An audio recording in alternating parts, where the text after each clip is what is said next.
11 heures de vol de Paris, Tokyo.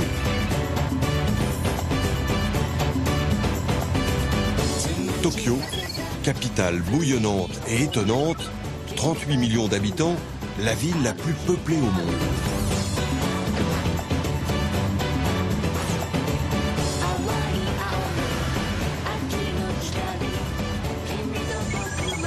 Des hommes et des robots, et le plus célèbre d'entre eux, c'est lui, Asimo. Les Japonais sont tous à ses pieds.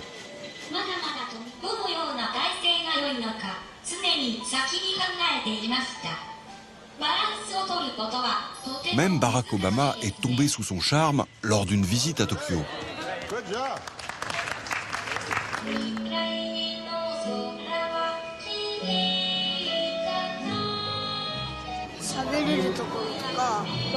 Asimo sait parler, il sait courir. Je pense qu'il est beaucoup plus cool que les autres robots. Mais vous aimeriez avoir un robot chez vous, si c'était possible? Tu en veux un? Ah oui, on aimerait bien. C'est vrai que quand je suis au travail, mon fils reste seul à la maison. Donc ce serait bien d'en avoir un qui reste avec lui pour discuter. Quelque chose de différent de la télévision et avec qui il peut communiquer. Je pense qu'en fait, les robots seront de plus en plus présents. On ne sera pas entièrement dépendant d'eux, mais les robots trouveront leur place dans la société.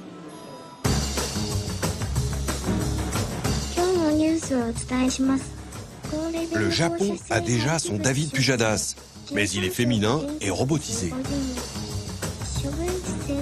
Plus vrai que nature. Regardez son grain de peau. Il ressemble en tout point à celui d'un humain. Ces machines futuristes, les Japonais en sont fous. D'ailleurs, il suffit de se balader dans le quartier chic de Ginza. Au détour d'une boutique, vous serez peut-être accueilli par un drôle de vendeur.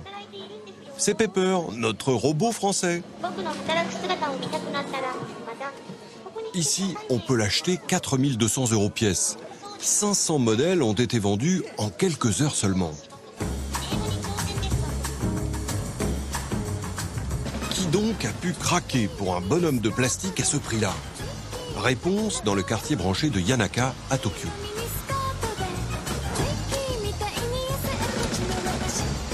Voici Tomomi, qui promène son nouveau compagnon. Du haut de ses 29 ans, cette blogueuse ne passe pas inaperçue. Elle a déboursé 3 mois de salaire pour Pepper. Ça fait cher le selfie, mais il ne se quitte plus. Dans la rue, en taxi, dans le métro. Et le soir, pas question de s'endormir sans une petite comptine de Pepper.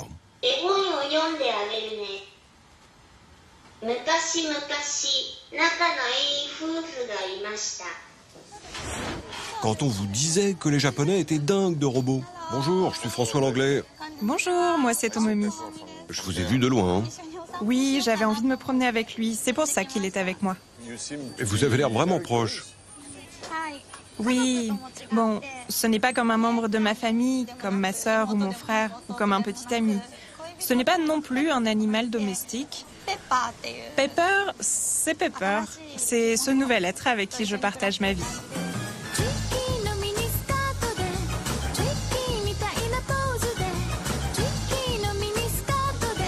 Tu veux toucher sa main ?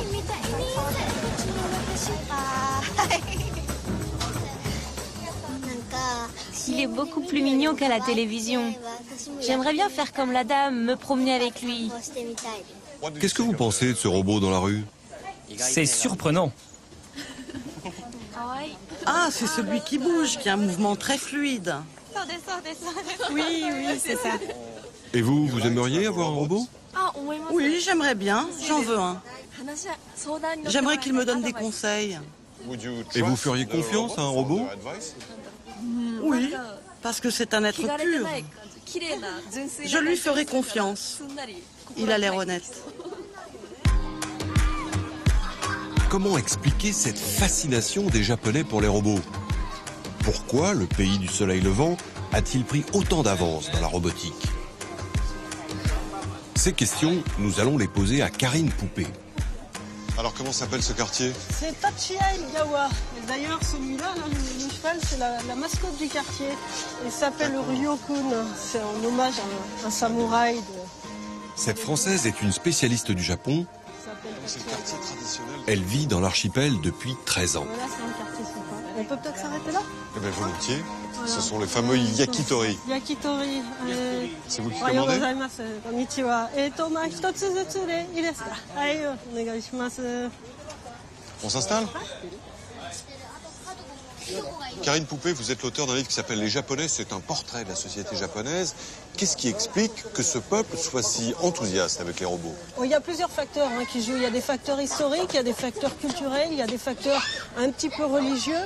Et en fait, les Japonais ont une passion pour la fabrication de choses.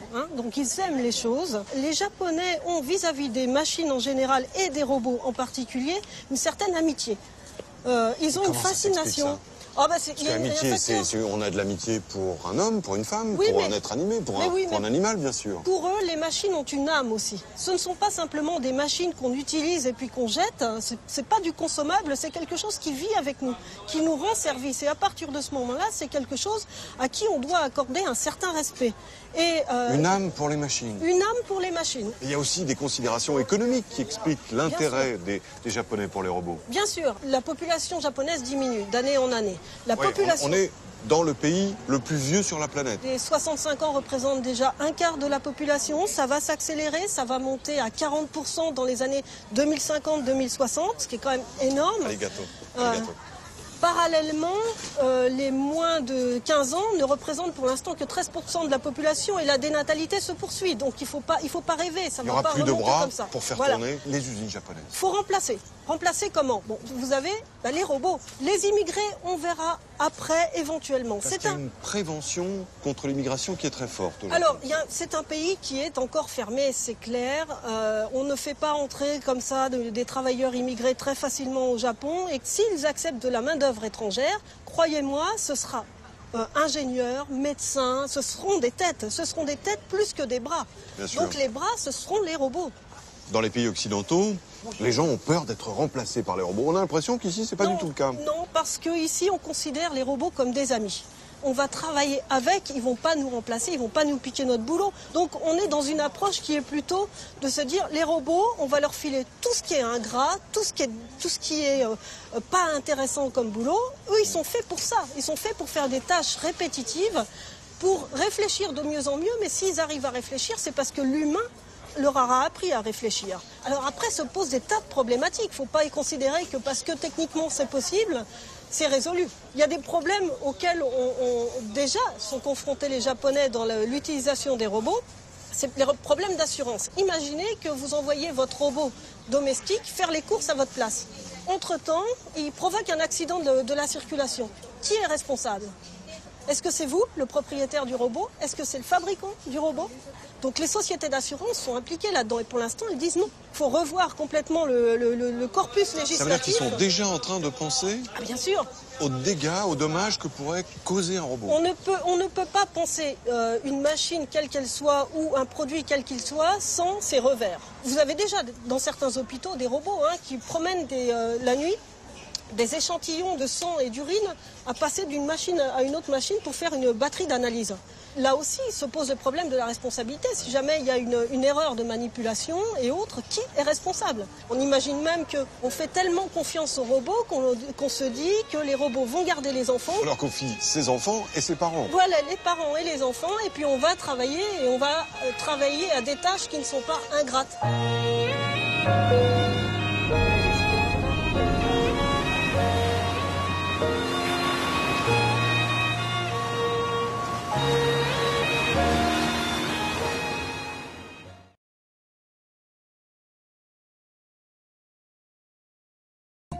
Bonjour l'équipe de l'Angle Écho. Je m'appelle Nao.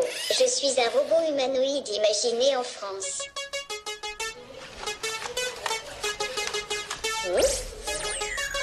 Il ne mesure que 60 cm. Mais avec son regard malin, sa carrure d'athlète, voici le robot compagnon le plus vendu au monde. Désolé, je crois que j'ai glissé. Laissez-moi me relever. Cette star de la robotique est française.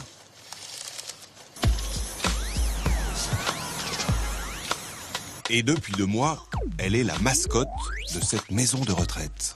Bonjour tout le monde. Que diriez-vous de faire un peu d'exercice pour se remettre en forme?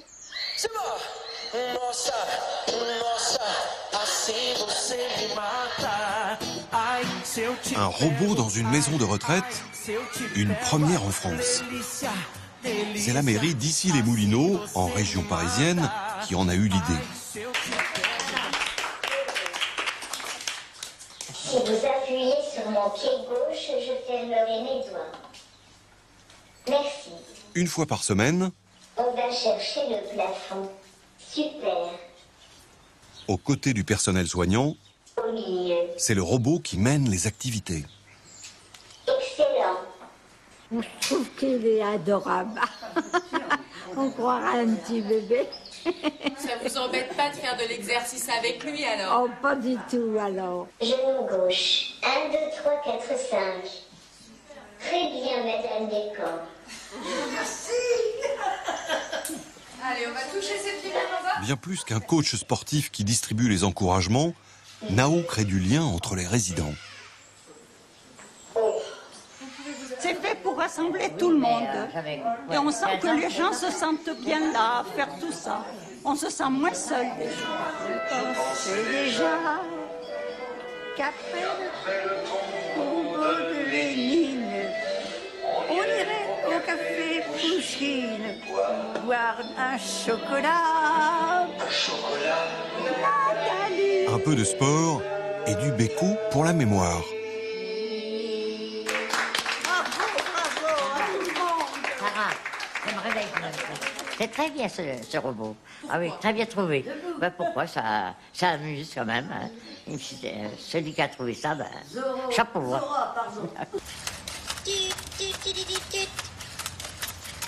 Ceux qui ont inventé ça, figurez-vous qu'ils travaillent à 2 pas de là. À Issy-les-Moulineaux, nous voici chez Aldébaran, le leader mondial des robots humanoïdes. Sur ces grands bureaux, des Nao qu'on programme pour devenir plus intelligents, plus humains. Et essayer de se cacher en disant qu'est-ce que t'en penses, qu'est-ce que tu penses de la situation. Là, ça fait 1 heure que vous lui apprenez à chuchoter en fait. C'est ça, exactement, tout à fait. En 1 heure, il a appris à chuchoter. Créée en 2005 par un passionné, l'ancienne start-up réalise aujourd'hui environ 20 millions d'euros de chiffre d'affaires. À la tête du service de recherche, Rodolphe Gélin. Une bonne partie du secret des robots d'Aldébaran, c'est qu'un geste robotique, suivant la façon dont il est programmé, soit ça va être un geste très mécanique, robotique, soit ça va être un beau geste d'un compagnon. Et donc là, on a des gens qui viennent du monde du dessin animé, de l'animation des jeux vidéo, et donc ils vont savoir qu'un geste robotique, il ne doit pas être comme ça, il doit être tout en souplesse, et c'est ça qui va faire le charme d'un robot. Aldébaran, c'est aussi des ingénieurs, des programmeurs, des designers, 400 personnes en tout. Et voici le dernier né de la maison, Pepper. Lui peut reconnaître les émotions et même le visage du patron. Bonjour Rodolphe, ça me fait plaisir de te voir. Quel bon vent t'amène. Aujourd'hui, on a la visite de France 2 qui est venue te voir. Ah, c'est pour cela que tu souris autant. Ouais. Surtout ne dis pas trop de bêtises en interview. Je vais essayer. Pour ce robot, Rodolphe Gélin et son équipe ont de grandes ambitions. Dans cet appartement témoin, Pepper apprend à se repérer. Car un jour, promesse d'Aldébaran, les robots humanoïdes envahiront nos intérieurs et apprendront toutes nos petites manies. Il voit que je vais m'asseoir dans mon canapé et il dit ah là, et il sait que quand je me mets dans ce canapé, généralement c'est parce que je veux regarder la télé en buvant un coup. Et il dit tiens, tu veux que je t'allume la télé? Voilà la télécommande, voilà ce qu'il y a à la télé ce soir, tu veux que j'aille te chercher une bière? Voilà, c'est ça vraiment le type de vie avec les robots qu'on imagine. Peppa, Un rêve pas si lointain. Pepper est déjà en vente au Japon. Le grand public va enfin découvrir à quoi peut ressembler une vie avec les robots. Le début d'une révolution. Comme avec les smartphones, au début, les premiers smartphones, on les avait juste pour s'amuser parce qu'il y avait des jeux. Et puis petit à petit, les gens ont eu des idées. En voyant cet objet chez eux, on se dit « Ah oui, mais il pourra aussi me rappeler mes agendas, il pourra aussi regarder le nombre de pas que je fais dans la journée. » Et puis petit à petit, on va enrichir notre smartphone et notre robot de services dont on n'a probablement même pas l'idée aujourd'hui. Pas de doute, ces robots de service nous amusent déjà.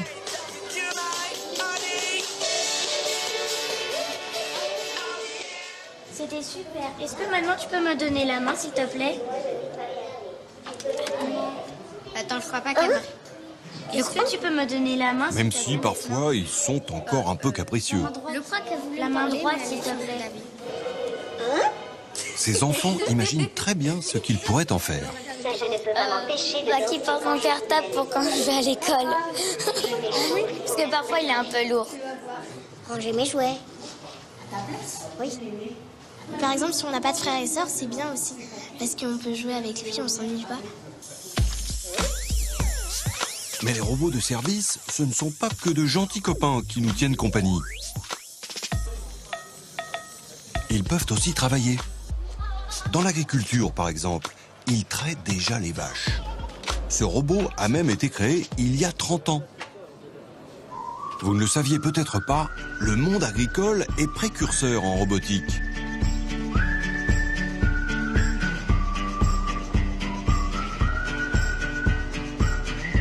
Lui est étonnant. C'est ma brouette en fait. Un robot baudet inventé dans un laboratoire de Clermont-Ferrand.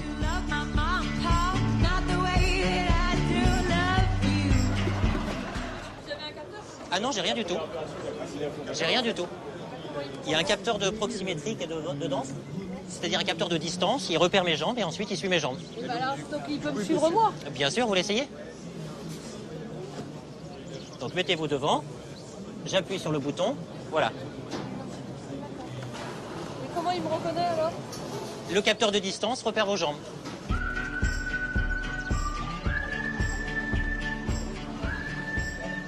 Si vous approchez, il ne recule pas. Par contre, ça vous permet de prendre des choses à l'intérieur ou d'en mettre. Bon outil pour les récoltes, c'est super ça. Hein. Ben, c'est pour les exploitations maraîchères, ouais. Les vignes, domaines forestiers, les plantations de pins également, où les gens ils ont sur leur côté plein de petits pins à planter. Et ils portent ça dans des grillages, donc c'est la pénibilité au travail. C'est d'autant plus important qu'on est de moins en moins nombreux sur nos exploitations. Les exploitations s'agrandissent et on a de moins en moins de main-d'œuvre. Donc automatiquement, on passera par ces systèmes de robotisation. 6 millions d'agriculteurs dans les années 50, moins d'1 million aujourd'hui. Les agriculteurs ont besoin de nouveaux bras sur leurs exploitations. Un peu comme lui, Ose, un robot magicien capable de désherber les allées maraîchères en toute autonomie. Grâce à ses capteurs, il repère l'emplacement des légumes et fait son demi-tour tout seul. Alors le principe de ce robot, c'est de désherber mécaniquement, donc sans utilisation de produits, et puis surtout de donner du temps aux maraîchers pour faire d'autres tâches. Désherbage, ça demande du temps, donc autant que ce soit une machine qui le fasse. Les robots d'assistance se sont imposés dans l'agriculture, ils sont aussi de plus en plus utilisés dans les hôpitaux. Au CHU d'Amiens, service de neurochirurgie. Aujourd'hui, c'est Rosa qui opère. Enfin, qui assiste le docteur Lefranc. Dans le bloc opératoire, ce chirurgien passe autant de temps la main sur une souris qu'avec un bistouri. Le robot va entrer dans le cerveau? Non, il se place juste devant.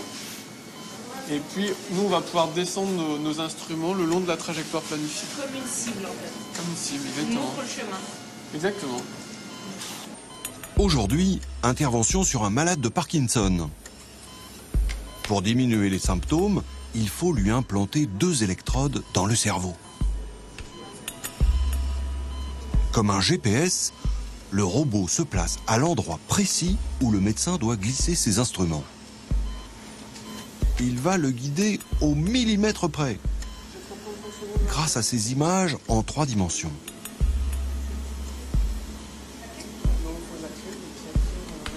Il y a une toute petite déviation qui est de 1 mm en réalité. Là, c'est là où on devrait être, et ça, on va le corriger. Et ça, il n'y a que le robot qui est capable de le faire. Là, l'électrode marchera mieux, donnera plus d'effet. Alors, on va aller corriger ça. Cette opération, les chirurgiens savent la faire sans robot, mais pas à ce niveau de précision. Avant Rosa, le patient devait être opéré éveillé.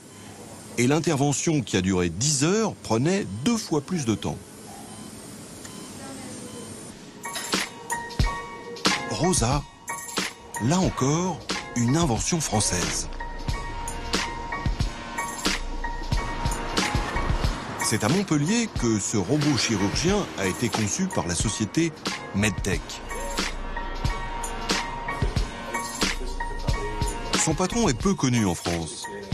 Pourtant, il y a 4 ans, il a été désigné par les Canadiens 4e entrepreneur le plus révolutionnaire, juste derrière le fondateur d'Apple, le patron de Facebook et James Cameron, le réalisateur du film Titanic. C'est bien moi, je confirme. Confirmé, c'est vous? C'est bien moi, ouais, effectivement. C'est ça. 4e entrepreneur le plus révolutionnaire. Vous êtes gêné? Non, j'en suis extrêmement fier. Bertin Naoum la joue modeste. Pourtant, son entreprise est aujourd'hui cotée en bourse. Vous voyez les différents robots qui seront très prochainement utilisés dans différents hôpitaux de par le monde, aux États-Unis, en Inde, en Asie. Il réalise 90% de son chiffre d'affaires à l'étranger. 10. Pour autant, pas question de quitter Montpellier. Ce patron trouve ici tous les cerveaux dont il a besoin. Je trouve qu'en France, on a la chance d'avoir un système éducatif qui est extrêmement performant, efficace, même s'il est souvent décrié. Mais en tous les cas, on est capable de trouver des gens extrêmement bien formés qui permettent à des sociétés innovantes telles que les nôtres de trouver toutes les ressources humaines nécessaires à la mise au point de nos projets. La France peut se vanter de trouver des patrons innovants, des ingénieurs de talent. Le problème, c'est l'argent. À ses débuts, Medtech a bien reçu des aides publiques, mais c'est aux États-Unis qu'elle a trouvé le plus gros de son financement. Très concrètement, on n'avait pas réussi à convaincre un quelconque fonds d'investissement de nous accompagner, et donc français. Et je dirais ce qui nous a un petit peu sauvés, c'est un jour cet appel téléphonique du leader mondial qui, depuis les États-Unis, nous a identifié petite start-up de 4 personnes dans le fin fond du Languedoc-Roussillon. La start-up a vendu ses premiers brevets aux Américains, 3 millions d'euros pour pouvoir développer Rosa. C'est bien là le paradoxe français. En robotique, nous sommes classés parmi les meilleurs au monde en recherche fondamentale derrière les États-Unis et le Japon.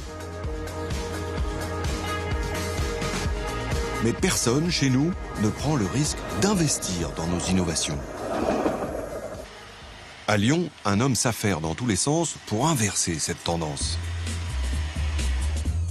Je m'appelle Bruno Bonnel. Une rovolution, la révolution des robots est en marche et la France a tous les atouts pour y participer. Bruno Bonnel, un entrepreneur qui, depuis 10 ans, a tout misé sur la robotique.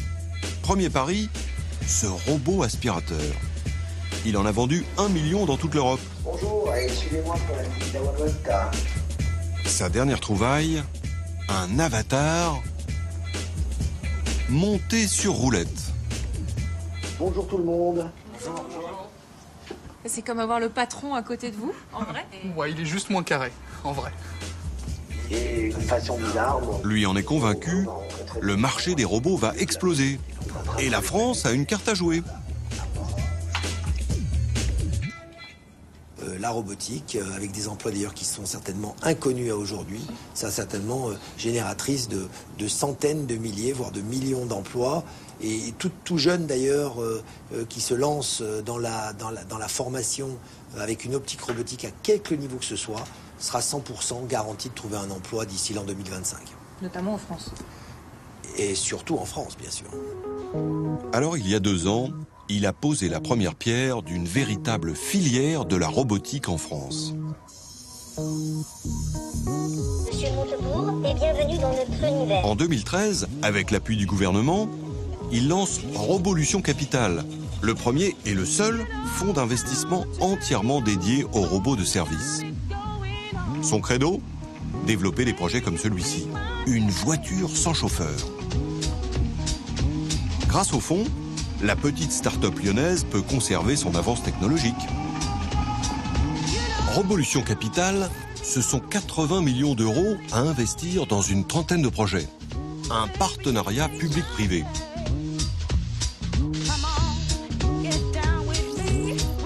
Le début d'une prise de conscience vitale, mais un peu tardive. Au moins pour Pepper et Nao, nos 2 fleurons français. Ils ont déjà été rachetés.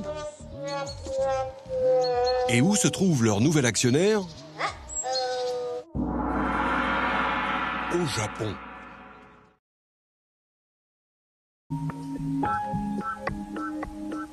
le déporte un peu. Ah, il pourrait le déporter un peu par là. Aujourd'hui, cette PME accueille une nouvelle recrue. Ça, le grand carton, c'est fragile là-dedans. Hein. On fasse attention. Il s'appelle RS10L. Le patron et les ouvriers sont aux petits soins. C'est bon, c'est là ? Un mélange d'excitation et d'appréhension. Là ? Voici le tout premier robot de l'entreprise. C'est notre nouveau collègue. Le robot va reproduire les mêmes gestes que les ouvriers. Poser les pièces, serrer les étaux pour fabriquer les lames de machine-outils.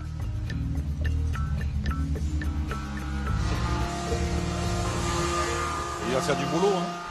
Il va me soulager. Soulager des tâches manuelles à faire. Bloquer les étaux et c'est lui qui va tout faire. Hein. Il parle pas, lui. Il travaille toujours.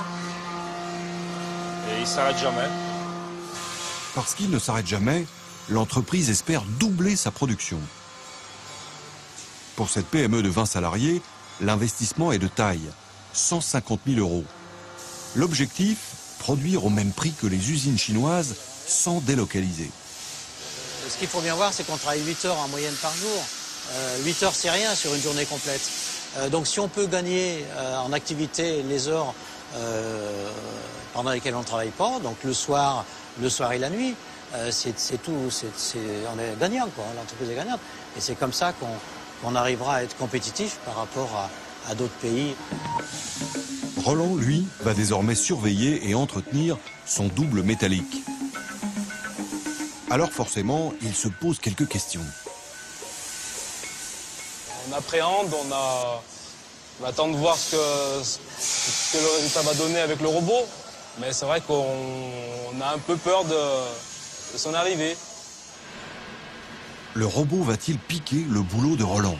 Ou au contraire, comme l'espère son patron, permettre de développer l'entreprise? La réponse, la voici. À 500 km de là, à Célestat, en Alsace. Chez le numéro 1 français de la cuisine, les robots se sont déjà fait un nom.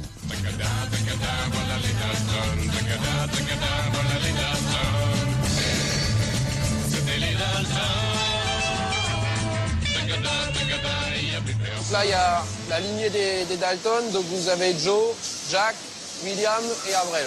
Avril est en arrière-plan, il est un peu plus grand que les 3 autres. Hein, et il travaille un peu plus doucement. C'est pas le plus bête. Il travaille plus doucement et c'est le plus grand. Voilà donc les fameux Dalton. Et aussi Tic et Tac, petits et rapides. Dans l'une des usines les plus automatisées de France. Les robots y traitent 80% des tâches et ont permis de doubler la production en proposant des cuisines totalement sur mesure.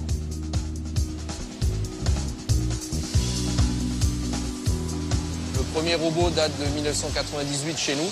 À l'époque, on faisait 3 couleurs de meubles. Aujourd'hui, on est à 50 couleurs de meubles. On est sur un créneau qui permet de produire un produit innovant que d'autres confrères n'ont pas. Donc ça nous a permis de garder et de faire progresser le nombre de salariés au niveau de la salle. En effet, le nombre de salariés a progressé. Regardez, de 1306 employés en 2010 à 1445 aujourd'hui. Les robots, ici, n'ont pas volé le boulot, aucun licenciement. Car l'entreprise a reconverti la plupart de ses ouvriers. Et ils ont gagné en confort de travail. Ce que le robot est en train de faire, c'est nous les opérateurs qui le faisions avant. La prise de panneaux manuellement entre 20 et 30 kilos à déposer sur des convoyeurs. C'est lui qui nous remplace, qui fait notre travail. J'ai plus de problème de dos et le travail est grandement facilité. Francis Cuvillier est monté en grade. Dorénavant, il surveille le robot et intervient en cas de panne. Pour cela, comme ses collègues, il a suivi une formation. Vous allez me demander de contrôler les verniers axes 1, 4 et 6. Aujourd'hui, Christophe Davout révise.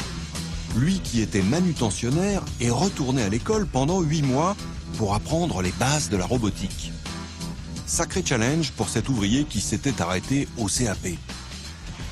Retourner à l'école à presque 40 ans pour étudier voilà, la robotique, l'automatisme, même si ce n'est que les bases. C'est pas, je vais pas dire c'est pas donné à tout le monde, mais voilà, faut s'en donner les moyens, faut en avoir envie. Donc ouais, je suis relativement fier. Mais alors, que deviennent ceux qui ne veulent pas retourner à l'école ou qui n'en ont pas les capacités? Ceux-là contrôlent la qualité du boulot des robots ou réalisent les finitions trop pointues pour les machines. Mais ils sont de moins en moins nombreux. Selon la CGT, 16 postes d'ouvriers ont disparu en 2 ans, alors que dans le même temps, 28 techniciens et 37 cadres ont été embauchés. C'est bien ce que reprochent les syndicats aux robots. Ils créent de l'emploi, oui, mais de l'emploi qualifié. On n'embauche plus que des personnes hautement diplômées pour pouvoir conduire ces lignes. On n'embauche plus de main-d'œuvre. On n'en a plus besoin. Un CAP, un BEP ne rentrera plus chez nous pour conduire une ligne. Pourquoi? Parce qu'il demande un niveau de diplôme pour pouvoir conduire ces machines et s'adapter aux nouvelles technologies. Et ce n'est pas prêt de s'arrêter. La société prévoit de construire une nouvelle usine encore plus automatisée. Aujourd'hui, cette entreprise extrêmement robotisée fait figure d'exception, car la France a raté le tournant de la robotisation. Et c'est pour cela qu'Emmanuel Macron, le ministre de l'économie, a lancé en mai dernier le plan Industrie du futur. 5 milliards d'euros pour aider les entreprises à franchir le pas. Car nous n'avons en France que 125 robots industriels pour 10 000 salariés. C'est moins que les États-Unis qui en ont 152 pour 10 000 salariés. L'Allemagne, 282, le Japon, 323 ou encore la Corée, 437. Dans ces pays précurseurs, l'impact sur l'emploi a plutôt été positif. En Allemagne, l'emploi industriel a moins diminué que chez nous. Grâce à l'automatisation, il y a eu moins de délocalisation. Et pendant ce temps-là, la Chine met les bouchées doubles. Dans 3 ans, 1 robot sur 3 sera chinois. Direction Foshan, dans le sud-ouest du pays.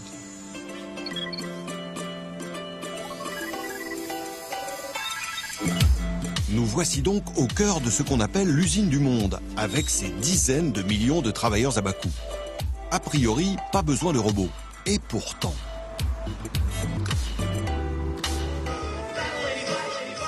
Le dragon chinois est en train de s'éveiller à la robotique. Et comme d'habitude, il ne fait pas les choses à moitié. Nous avons combiné technologie robotique et culture folklorique locale. Normalement, vous avez 2 personnes sous chaque costume, plus un orchestre. Ça fait 10 personnes en tout. Là, elles sont remplacées par un seul robot. Et remplacer l'homme, cet importateur de robots n'y voit que des avantages. Et des robots, il en a pour tous les usages. Celui-ci fabrique des guitares. Celui-là fait la finition des robinets. Et un peu plus loin, d'autres polissent les baignoires. Avec un humain, pour polir cette baignoire, il faudrait 2 jours. Le robot, lui, le fait en 1 heure. Allez, 2 heures maximum. Il ne se repose jamais et lui, au moins, il n'a pas besoin de sécurité sociale. C'est sans état d'âme et ça paye. Son chiffre d'affaires a été multiplié par 5 en 1 an seulement. Il fournit les grandes multinationales installées en Chine, entre autres le géant Foxconn, qui fabrique vos téléphones portables. Inimaginable pour un pays comme la Chine, certaines usines ont quasiment remplacé tous leurs ouvriers. L'atelier sans hommes, cela devient très tendance. Désormais, dans les usines, vous ne verrez plus personne, même pas d'éclairage. Les robots n'ont pas besoin de voir clair. Dans certaines usines, il y avait 300 ou 400 personnes. Il n'en reste plus que 2 ou 3. Les hommes, ils sont à l'étage, ils supervisent tout sur un écran de surveillance. En Chine, le temps c'est de l'argent, l'efficacité c'est la vie. C'est du moins ce qu'on peut lire dans les rues. Et les autorités chinoises ont pour la ville de Foshan et ses 7 millions d'habitants un projet très précis.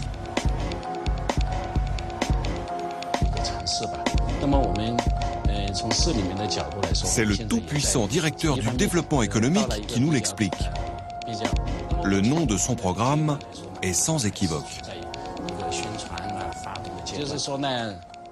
Notre projet s'appelle « Des robots pour remplacer les hommes » et il est dans une phase de développement exponentiel. On a calculé qu'il nous manquait, rien que pour la ville, 25 000 robots. Le problème, c'est que démographiquement, on a de moins en moins de travailleurs. Les entreprises ont des difficultés à recruter et les ouvriers veulent toujours être payés plus. Pénurie de main-d'œuvre, augmentation des salaires, voilà le nouveau problème chinois. Sur un coin de trottoir, les entreprises harponnent les ouvriers avec des arguments étonnants. Elle est trop loin, votre usine. Oui, mais il y a des filles qui y travaillent. Tu verras, elles sortent, les filles. Surtout le vendredi soir. C'est certain, les robots n'ont pas les mêmes attentes, ni les mêmes revendications. Avant, j'étais moins exigeante. Je prenais n'importe quel travail. Aujourd'hui, il faut que ça me convienne. Il faut un management humain et une bonne protection sociale. Mais vous demandez quel salaire? Entre 500 et 590 euros. Un salaire de base? Oui, s'il y a des heures supplémentaires, elles doivent être payées en plus. Les salaires chinois augmentent de 20% par an en moyenne. Fini la main-d'œuvre nombreuse et corvéable à merci. Cette usine fabrique des pièces pour les voitures. Aujourd'hui, 2000 employés. Demain, combien de robots?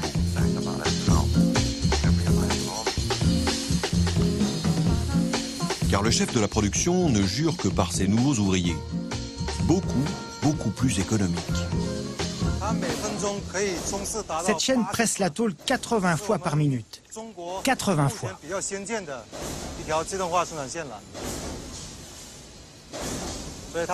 C'est ce qu'on a de plus moderne dans toute la Chine. Un homme, s'il presse 10 fois par minute, c'est déjà bien. Et devinez quoi? Je retrouve mon robot japonais, celui de chez Yaskawa.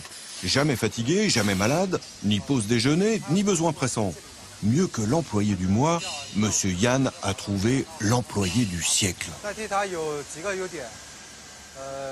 Le robot, on l'achète une bonne fois pour toutes, on l'installe et il travaille pour nous pour l'éternité.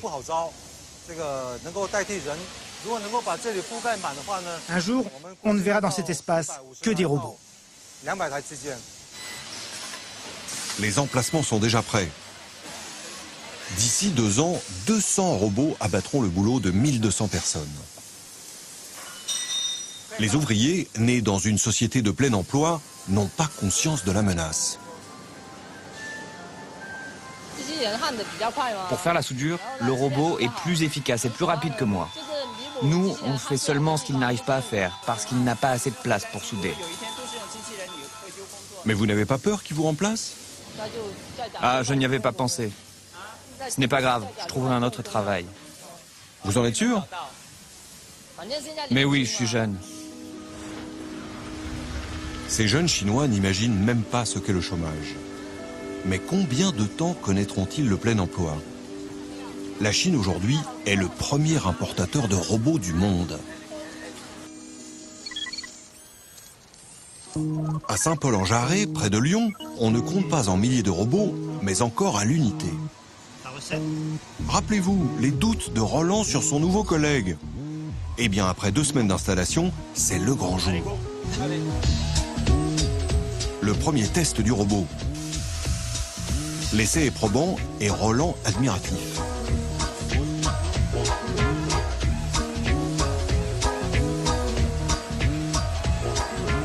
On serait dans le futur. On a l'habitude de voir des personnes, mais là, du coup, non, on voit le bras, le robot faire notre travail. Son patron l'a promis, il ne licenciera pas, bien au contraire. Le robot va générer de l'activité et l'activité va permettre à Technic Carton de vendre ses produits plus loin, dans d'autres régions qu'elle le fait actuellement. Et ça va faire croître l'entreprise et forcément, on va embaucher. De quoi visiblement estomper les premières appréhensions. C'est vrai qu'au début, quand on entend le mot robot, on se dit, bon, on va se sentir remplacé par le robot. Mais en fin de compte, non, il est là juste il est là pour nous aider. Donc du coup, c'est un bien pour l'entreprise et pour nous. C'est la fin de la journée de travail. Enfin, pas pour tout le monde. Le robot va encore œuvrer pendant 5 heures. Roland et ses collègues, forcément, devront s'adapter. Pour que l'épitaphe qui trône dans le cimetière au-dessus de l'usine, à nous le souvenir, à eux l'immortalité, ne devienne pas un jour réalité.